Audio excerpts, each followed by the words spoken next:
Is burping your baby really that important? The answer is yes. Here's why. Burping your baby after feeding might seem a small step, but it makes a big difference. When baby feed, they often swallow air, especially if they are feeding quickly or crying while latching.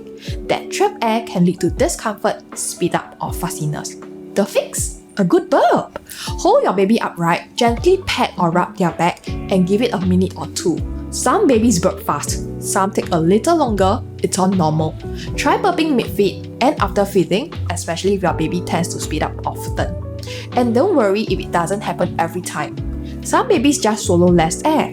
Burping helps your baby feel better, feed better, and sleep better, worth the extra minute every time.